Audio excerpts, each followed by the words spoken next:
Hello guys, कैसे हैं आप? आपका स्वागत है हमारी नेक्स्ट क्लास में। आज हम करने वाले हैं प्रेजेंट परफेक्ट कंटिन्यूअस टेंस। तो देखते हैं कि हिंदी में किस तरह से शब्द बोले जाते हैं और उनकी ऐसी क्या पहचान होती है जो हमें बताती है कि जो हम सेंटेंस बोल रहे हैं इसमें प्रेजेंट परफेक्ट कंटिन्यूअस का रूल लगेगा। चलिए देखते हैं। हमें जो बातों का ध्यान रखना है, हर वो वाक्य जिसके अंत में रहा है, रही है, रहे हैं, रहा हूँ, इन शब्दों का प्रयोग हो। लेकिन इसके अलावा एक बात और है जिसका हमें ध्यान रखना है, वो ये समय। तो समय के साथ हम से शब्द का प्रयोग करेंगे। ऐसे वाक्य जिनमें हम अंत में रहा है, रही है का इस्तेमाल करते हैं, लेकिन इसके साथ हम समय के साथ से शब्द का प्रयोग भी करते हैं। और इंग्लिश में जब हमें से शब्द का प्रयोग करना होगा तो हम सिंस या फिर फॉर का प्रयोग करेंगे। ठीक है, चलिए देखते हैं कैसे। देखिए, जैसे कि यहाँ कुछ उदाहरण दिए हैं। अशोक रात से सो रहा है। तो आप देखिए क्या लिखा है, अशोक रात से। तो आप देखिए हिंदी में आपने क्या बोला, अशोक रात से, राइट। मनन 3 घंटे से खेल रहा है। तो हम क्या देख रहे हैं, हम देख रहे हैं कि यहाँ पर हम या तो समय की बात कर रहे हैं, ठीक है, या तो फिर हम क्या बता रहे हैं कि कितना समय व्यतीत किया है, या फिर कब काम शुरू हुआ, कितना समय व्यतीत हुआ। हम इस प्रकार से वाक्यों में समय का इस्तेमाल कर रहे हैं, ठीक है। मैं कल से घूम रहा हूँ। कब से? कल से। तो आप समझ रहे हैं, जो इस तरह के वाक्य जब आप हिंदी में बोलते हैं तो आपको समझना है कि वो प्रेजेंट परफेक्ट कंटिन्यूअस के अंदर आते हैं। अब हमें ये देखना है कि जब हम प्रेजेंट परफेक्ट कंटिन्यूअस में सेंटेंसेस को बोलना चाहें तो हमें सिंस का इस्तेमाल कहाँ करना होता है और फॉर का इस्तेमाल कहाँ करना होता है, राइट। चलिए देखिए, हम फॉर का इस्तेमाल करते हैं जब हम ड्यूरेशन ऑफ टाइम की बात करते हैं, लाइक अमाउंट ऑफ टाइम की बात करते हैं कि 2 घंटे, 3 घंटे, लाइक 5 सेकेंड, 4 सेकेंड, 10 साल, इस प्रकार से जब हम बात करते हैं, कुछ पल, कुछ देर में, काफ़ी देर से, इस प्रकार के जो शब्द होते हैं। तो जब आप वाक्य बनाते हैं और आप देखते हैं कि आप उसमें कुछ समय की बात कर रहे हैं कि कुछ घंटे पहले, कुछ मिनट्स पहले, तो आपने समझ आना है कि आपने वहाँ पर इंग्लिश में ट्रांसलेट करते दौरान फॉर शब्द का इस्तेमाल करना है, like for a moment, for a while, for a long, right, इस तरह से। ओके, अब इसी प्रकार हम सिंस का इस्तेमाल कहाँ करेंगे, जहाँ पर हम एग्जैक्ट पॉइंट ऑफ टाइम बता रहे हैं कि कब से वो काम हुआ या कब से वो काम हो रहा है, ठीक है। सिंस 5 AM, 5 बजे से हो रहा है, या फिर आप 1984 से है, मंडे से है, ट्यूसडे से है।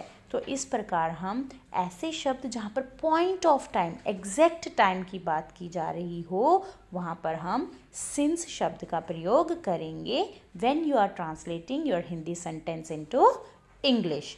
तो I think you are getting my point. When you are framing a sentence and you are speaking it in Hindi, and in Hindi you are realizing that your sentence is ending with raha hai, rahi hai, and also you are using the amount of time or duration of time or point of time also you are talking about in that sentence. So you have to translate that sentence, frame that sentence in present perfect continuous tense. Okay, चलिए, जो rules हैं उनका भी हमें ध्यान देना बहुत ज़रूरी है। तो क्या रूल्स हैं, like when you are making positive sentences, simple affirmative sentences you are making, at that time you have to take care. As you know, now you are learning tenses, this is the advanced tense that where we have reached. It is advanced tense where we have reached, that is called as present perfect continuous tense, right. तो इसमें आपको क्या rules याद रखने हैं? Subject, you know very well that subject is very important when you are framing a sentence. अब हमें perfect continuous में जब सेंटेंस चेंज करना है तो हमें सब्जेक्ट के साथ हैज़ बीन या फिर हैव बीन का इस्तेमाल करना होगा। वो भी हम देखते हैं कि हमें हैज़ बीन कहाँ लगाना है और हैव बीन कहाँ लगाना है। In our previous tense, that is present perfect tense, you learned that where you have to use has and where you have to use have, right? So the same thing is with perfect continuous. बस इसमें हम has के साथ और have के साथ been का इस्तेमाल करते हैं। ऐसा क्यों?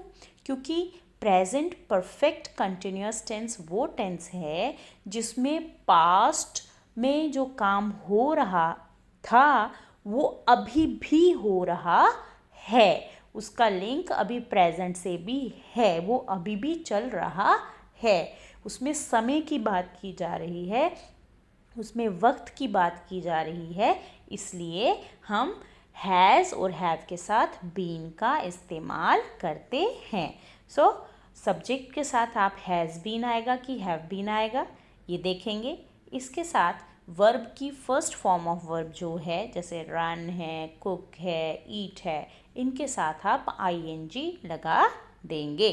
और अगर कोई ऑब्जेक्ट है उसको लिखेंगे and then you have to see कि आप जो टाइम बता रहे हैं, जिस समय की बात कर रहे हैं, क्या वो पॉइंट ऑफ टाइम है या एग्जैक्ट टाइम है, तो आप सिंस का इस्तेमाल करेंगे। और अगर उसमें ड्यूरेशन ऑफ टाइम की बात हो रही है, अमाउंट ऑफ टाइम की बात हो रही है, तो जैसे कि 2 आवर्स 3 आवर्स, तो उसमें आप फॉर का इस्तेमाल करेंगे। Okay, so dear students, here one more thing that I want to tell you. जब हम ऐसे सेंटेंसेस बनाते हैं जिनमें सिंस या फॉर का इस्तेमाल होता है, समटाइम्स हम सिंस और फॉर की जगह ऑल डे वर्ड का इस्तेमाल भी कर लेते हैं, right? She has been working all days, right? So in this way also you can use in at the place of since. Okay, since morning you can also say all day, right? So like let's see here where we have to use have been, where we have to use has been. As you know, when we are talking about first person, so I, we, you, right? Then he, she, any person's name. So these all are what? First, second and third person. When we talk about first person, that is I in singular, we in plural. So we use have been with it. When we talk about second person, you, so have been. When you talk about third person but it is singular like he, then you have to say he has been, she has been, Ram has been. In this way you can use. And if third person is plural, then you have to use have been at the place of has been. Okay, so take care of this thing. Alright, now let us practice few sentences. As you know, when you are speaking the sentences that are ending with raha hai, so you know very well, as we have learned that in present continuous tense हमारे जो वाक्य होते हैं उनका अंत रहा है, रही है, रहे हैं, इनसे होता है, राइट? लेकिन हम उनमें किसी समय की बात नहीं कर रहे होते। अगर हम किसी समय की बात करते हैं तो हमारे दिमाग में एकदम से आएगा कि ये प्रेजेंट परफेक्ट कंटिन्यूअस टेंस की बात जो है हो रही है, ठीक है? अब यहाँ पर एक बात और ध्यान देनी है आपको, वो ये, जब आप प्रेजेंट परफेक्ट कंटिन्यूअस टेंस की बात करेंगे तो हमेशा याद रखें कि प्रेजेंट परफेक्ट कंटिन्यूअस में जो आप वर्ब यूज़ करते हैं वो स्टेटिव वर्ब नहीं होना चाहिए। So this point is very much important to remember. Stative verb मैंने आपको बताया था हमारे पिछले क्लासेस के लेक्चर में। स्टेटिव वर्ब्स वो वर्ब होते हैं जिनमें हम फीलिंग्स की बात करते हैं, इमोशंस की बात करते हैं, the things which you can't touch, okay, that you can feel, right? So उस प्रकार के जो शब्द हैं उनका इस्तेमाल आप प्रेजेंट परफेक्ट कंटिन्यूअस टेंस में नहीं करेंगे। उनको आप सिंपली प्रेजेंट कंटिन्यूअस में यूज़ कर सकते हैं, प्रेजेंट परफेक्ट में यूज़ कर सकते हैं, लेकिन प्रेजेंट परफेक्ट कंटिन्यूअस में आप उन वर्ड्स का इस्तेमाल नहीं करेंगे। ओके, चलिए इनसे देखते हैं क्या है। जैसे राम सो रहा है तो आप सिंपली कहेंगे राम इज स्लीपिंग। लेकिन अगर मैं कहूँ राम 3 घंटे से सो रहा है तो आप क्या कहेंगे? यहाँ पे आपको पॉइंट ऑफ टाइम, आपको क्या मिला? यहाँ पे आपको ड्यूरेशन ऑफ टाइम मिली, नॉट पॉइंट ऑफ टाइम कि कब से कर रहा है। यहाँ पे आपको एग्जैक्ट जो है अमाउंट ऑफ टाइम के बारे में बताया जा रहा है कि 3 घंटे से। Okay, so this is amount of time, duration of time. तो Ram has been sleeping for 3 hours। Okay, Ram has been sleeping for 3 hours। मैं पढ़ रहा हूँ तो सिंपली मैं जो काम कर रहा हूँ आई एम रीडिंग। अब अगर आप यहाँ पे समय के साथ इसको जोड़ दें तो आप जैसे सुबह से पढ़ रहे हैं तो आप एक क्या बता रहे हैं? आप एक पॉइंट ऑफ टाइम बता रहे हैं कि आप कब से वो काम कर रहे हैं, आप सुबह से वो काम कर रहे हैं। तो आप कहेंगे I have been reading since morning, I have been studying since morning. Okay, I hope आपको सिंस और फॉर का इस्तेमाल कहाँ होता है इसमें अंतर समझ आ रहा है। चलिए इसी प्रकार हम नेगेटिव सेंटेंसेस बनाते हैं। जैसे कि राम सो नहीं रहा है, तो ये सिंपल है, राम इज़ नॉट स्लीपिंग। अगर इसमें समय की बात कर दी जाए, राम 3 घंटे से नहीं सो रहा है, 3 घंटे से, तो आपको यहाँ पे अमाउंट ऑफ टाइम पता चल रहा है कि वो कितने घंटे से नहीं सो रहा? 3 घंटे से। It means you will use here for. Ram has not been. Okay, यहाँ पे नॉट का इस्तेमाल हैज़ और बीन के बीच में होगा।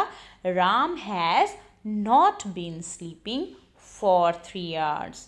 राम सुबह से नहीं पढ़ रहा है, तो सुबह से, तो that is the point of time, exact time आपको समझ में आ रहा है कि वो सुबह से एक चीज़ का जो है नहीं कर रहा है। तो आप क्या कहेंगे? Ram has not been, yes, क्या नहीं कर रहा है? सो नहीं रहा है। Ram has not been sleeping for 3 hours। Okay, अब राम सुबह से नहीं पढ़ रहा है। Ram has not been studying since morning, है ना, सुबह से, तो दैट इज सिंस मॉर्निंग। और अगर 3 घंटे से, सो फॉर 3 hours।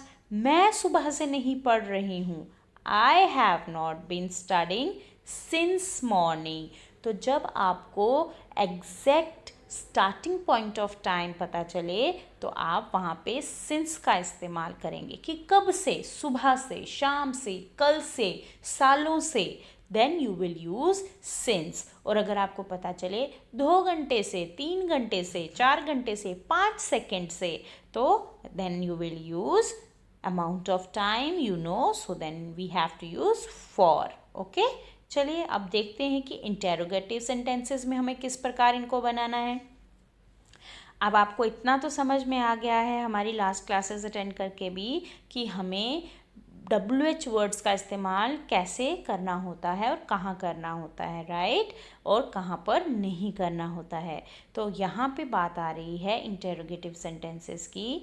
तो WH word with has and have, then subject का इस्तेमाल, then if it is a negative sentence then you have to use not with been, then verb first form with ing, then you have to use object, then use of since or for depend on the statement, and the time, that is the question mark at the end, right।